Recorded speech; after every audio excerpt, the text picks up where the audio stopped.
CFM allows you to apply foreign exchange rates to your transactions on a fixed or variable basis. If you're receiving or paying amounts in a foreign currency, the amount of the transaction needs to be in that currency in your plan. Variable rates require a calendar to be created. This can be done manually or via upload. To create one manually, go to the MyFX Calendars menu item and you can see existing calendars. Over here you can edit them, delete them, download them for edit and re-import, or just view the rates. Click here to create a new calendar.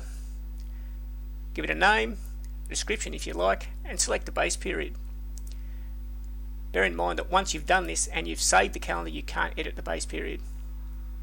Regardless of the look at the dates here, they'll appear in the correct syntax down here for them to work. Use this green cross to give you access to the drop down list of foreign currency codes. Select the ones you want to work with, put the rates in manually, delete them if you want. Save the FX calendar and it will appear in your library.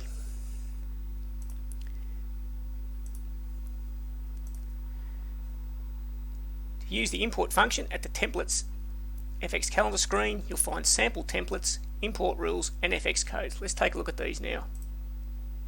FX codes is simply a list of all the available codes to select from.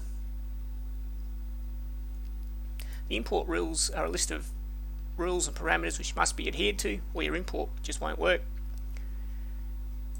Here's our daily template, and just note the date syntax. This syntax applies to the weekly and monthly templates as well. In the weekly template, note the coverage of each rate and the actual syntax of the date. It's irrelevant how it appears on the screen. This is evident in the monthly template. The syntax is the same, regardless of how it appears on the screen. The syntax is right, so it will work. The exception is the yearly calendar. The date syntax is different, it's just a whole number to represent the year.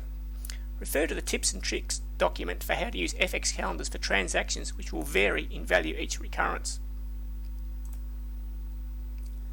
Once you've created your calendar, select the import option, browse for your file, upload it, and it will appear in your library. Let's see FX in action. With this sales export transaction, I've nominated a currency code over here with no rate, so the calendar is going to take effect. So this is 12,000 US dollars. This milestone payment, I've assumed a rate of 0.8001 euro dollars for my 20,000 euro milestone payment. Let's see how it's reported. In the occurrence report, you can see how the exchange rate affects each month's US dollar transactions. Note the default rate of 1, where the calendar does not have rates for these particular dates.